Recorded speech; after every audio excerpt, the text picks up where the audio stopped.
For more contemporary issues, I would definitely recommend going to Proquest. Proquest has magazine articles, newspaper articles, academic journal articles.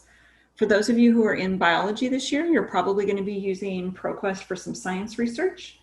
And Proquest has more than one database. And so you could certainly look at the History Study Center. I don't love the History Study Center. Sometimes it's got great resources. It's just kind of limited, so it depends on the topic. So I usually go to ABC Clio or Gale Virtual Reference Library first. But if I go to eLibrary, they do something really great. They look at kind of popular common research topics, and they'll make research resource pages. So if I'm looking up Black Lives Matter movement, whoops.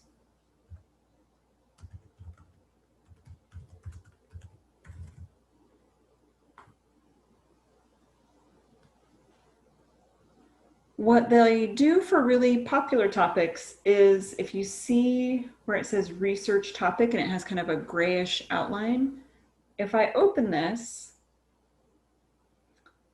it gives me an overview, and there's a citation tool if I want to cite just this introduction, but then it also hyperlinks to a lot of different articles. Some of these where it says web resource are going to take me to a website, but these are websites that they have vetted and kind of verified that it's reliable information.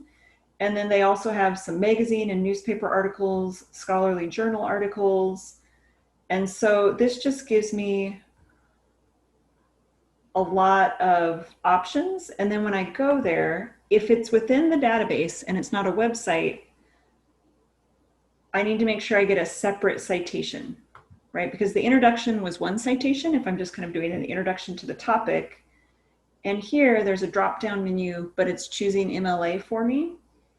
And I've got my citation that I can copy.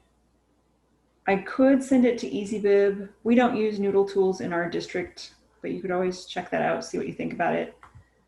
And then you'll notice I can also, just like our other databases, save it to Google Drive. And again, I would highly recommend that. Because you're in a subscription database, the URL will not get you back in.